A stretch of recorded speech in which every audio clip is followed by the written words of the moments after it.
All right. Last but not least, Lakwesha Ewing, a business leader, a leader in the nonprofit sector. And I just met Lakwesha. She's just awesome as well. And I love the T-shirt she had on when we met the other day. It said, "I am my ancestors' wildest dream." Yes. That sums you up. Okay, let's get out of that.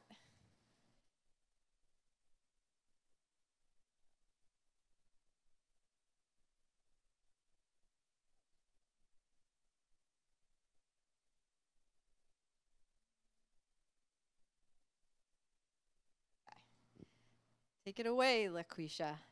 She said she worked really hard to get that flame on the match.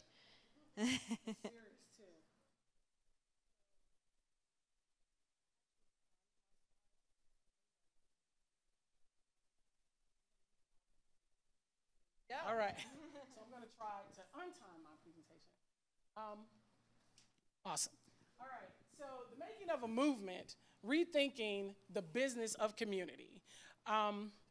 When I think about this topic, the thing that resonated with me the most is that we believe sometimes as nonprofits that if we have a mission and that we have a few services that we're providing and we do those things that are written, that we've become successful, that we actually hit the mark. But as an educational advocate, a serial entrepreneur, a wife, a parent, a ordained evangelist, so I may sound like I'm preaching at times, I can tell you that fact couldn't be any further from the truth. What we'll find is that marketing and messages matter, but they don't matter as much as motive. In your organization, your motive, why you do what you're doing, is your logo. The people that work for you, they're your business cards. Those are those things floating out in the community. And ultimately, the experience that people have after being engaged with your organization is the trademark. So let's play a quick game. Everybody sing this jingle with me. Oh, my baloney has a first name, it's O-S-C-A-R. My baloney has a second name, it's M-A-Y-E-R. I love to eat it every day, and if you ask me why, I'll say, 'cause Oscar Mayer has a way with B-O-L-O-G-N-A. All right. How about this one?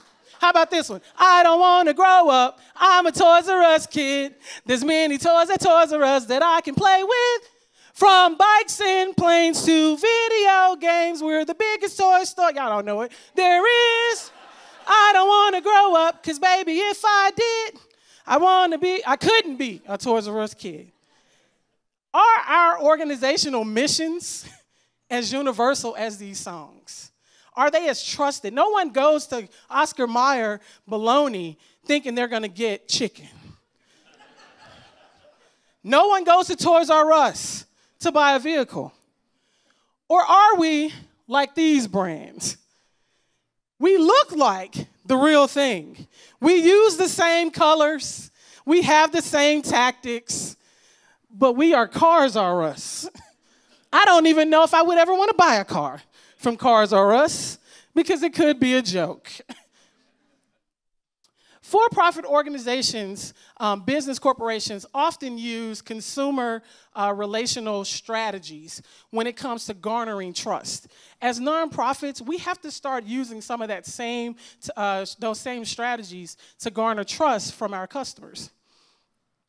Great organizational movements are fostered by building up individual greatness. If you're not seeing the movement behind the things that your organization is setting forth, have you fostered personal, individual greatness in everyone that you're trying to serve? What was Dr. Martin Luther King's central message in this speech? Anybody? I have a dream. You may not know all 16 minutes of that speech, but you know basically what the speech entailed. Martin Luther King did not say, I have a plan. As a matter of fact, many of the things that he set forth to do didn't work. But because I believed in what he believed, then I showed up, not me because I wasn't born, but on the march on Washington. He didn't personally call everyone and invite them there, but they showed up. Not because they knew what we were going to do next, but because I believed what you believe. Sum up Mother Teresa's message in one word. Anybody? Love. Somebody else? Service. That's not hard. Can we do that for our organizations? Real impact comes with connection with people, not data. Data, we're going to talk a little bit about the brain science behind that this afternoon.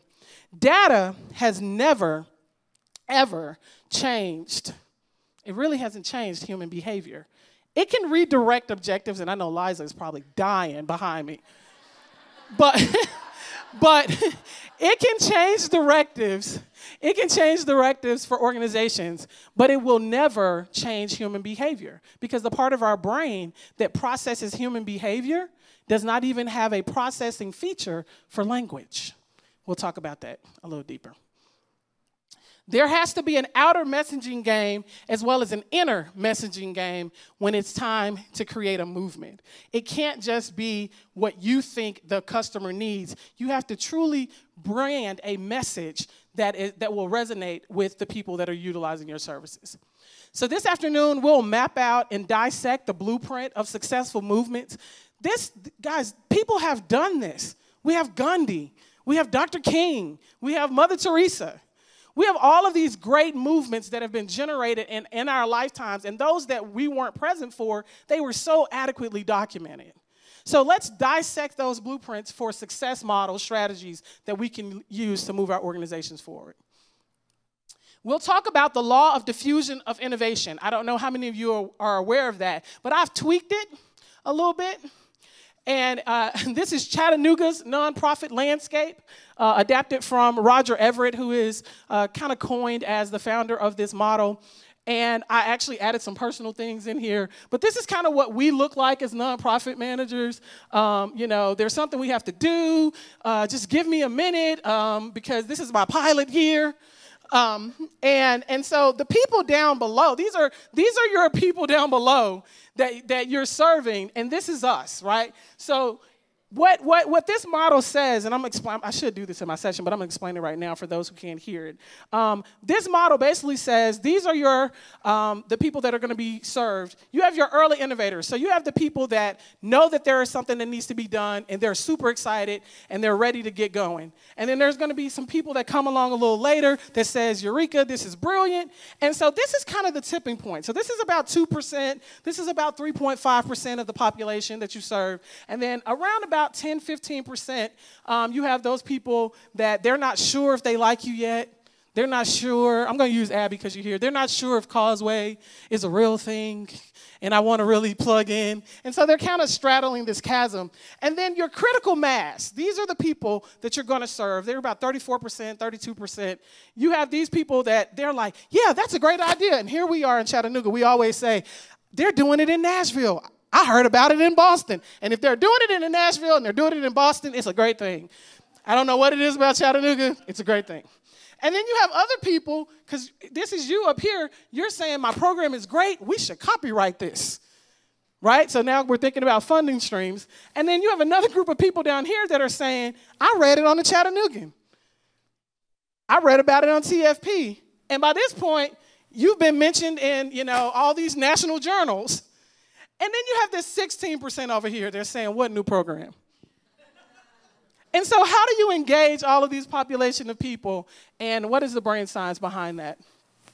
Typically, we do a model where we talk about what we do, how we do it, but very seldom do we talk about why we do what we do. So we're going to talk about empowering relationships because motive matter, and what do we really believe about the causes that we're representing? Do we embody the promises that we're making as individuals?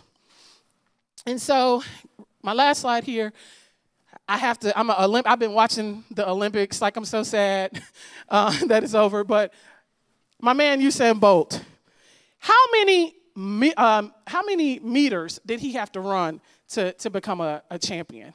Anybody know? Think I don't know what race he runs? He had run that's a lot of meters. She said 100,000. He's still running. So 100. She says 100. I beg to differ. Because if he only ran 100 meters, he would get to the finish line and topple over. Any good track coach will tell you when you're running the race, you have to run beyond what your goal is. So as you think about your mission and your purpose, there's something more that we have to push for. So this afternoon, we're going to work on ourselves. We're going to talk about both individual and collective impact, our why of what we're doing, and looking at some successful models going forward with successful movements that have been created around meaningful work. So see me at 2 o'clock. I have no idea where I'm going to be, but I'll be there.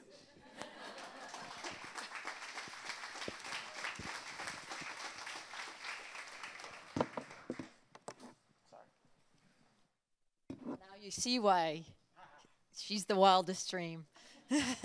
Amen. Okay, everybody.